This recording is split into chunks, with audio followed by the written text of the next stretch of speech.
Family Guy video games have been releasing for many years, with countless people loving and playing them. They've released on multiple platforms and have had a pretty rocky history with critics, so I decided to take a look at all the Family Guy games and see if they're worth your time or not.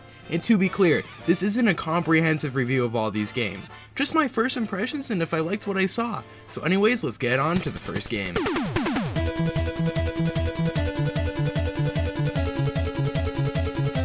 Family Guy video game was the first, Family Guy video game released to the world on October 17th, 2006 for the PlayStation 2, Xbox, and PSP. Developed by High Voltage Software and published by 2K, this game takes you through 3 different stories playing as 3 different characters. You play as Stewie, Peter, and Brian in their own unique playing styles. Stewie's story revolves around him and his half-brother Bertram fighting over a satellite and world domination. During the opening portion, the satellite falls and hits Peter, which leads you into Peter's story. After getting hit by the satellite, Peter thinks this guy kidnapped his family, and he goes around Quahog in an effort to save the ones he loves. Brian's story, on the other hand, is him trying to prove he doesn't love someone. After being accused of impregnating this dog, he has to go around Quahog trying to clear his name. Each section of the game plays differently. Stewie plays as a shoot-'em-up like game, Peter as a classic beat-'em-up, and Brian plays like a stealth game. In all honesty, this game isn't that good. The controls are stiff and awkward,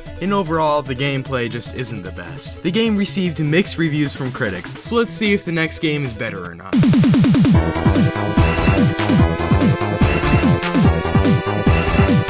The second Family Guy video game was Family Guy Back to the Multiverse, released on November 20th, 2012 for the Xbox 360, PlayStation 3, and PC. Developed by Heavy Iron Studios and published by Activision, this game is based on the Family Guy episode Road to the Multiverse. The game follows Stewie and Brian traveling the multiverse after Bertram begins collecting a multiverse army to take down Stewie and to get world domination. And to be honest, the game's actually pretty alright. From what I played, it was fun. Obviously not the greatest game of all time, but still fun. But the critics, man, they did not like this game at all. And that seems to be the public perception of this game.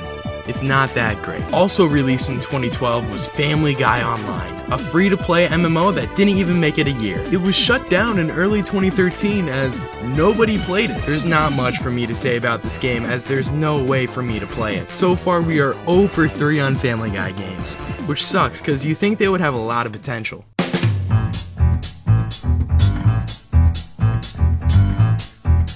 Next up is Family Guy The Quest for Stuff, released on mobile phones on April 10th, 2014. This is your classic town gets destroyed, gotta rebuild it type of mobile game. I mean, it's alright, I guess. It's a lot like The Simpsons Tapped Out, so if you've played one of them, you've played the other. A couple years later, on April 25th, 2017, we got Family Guy, another freaking mobile game. So what is this game, you ask? It's a Candy Crush clone.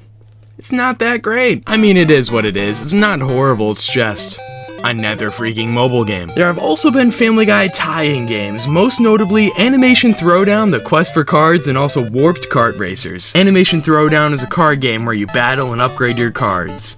I mean, it's alright, I guess. And Warped Kart Racers is an Apple Arcade exclusive kart racing game that plays a lot like Mario Kart. And I mean, it's alright, I guess. I'm starting to realize a pattern here. You see, all Family Guy games are incredibly mid. So overall, Family Guy and video games haven't really mixed well. It's been a long time since we've seen a proper Family Guy video game, and I hope if there's ever another one, that it's just a high quality title that's worth money. Although, there's one game I didn't mention that might get the addition of Peter Griffin very soon. Hey Lois, I'm in Fortnite.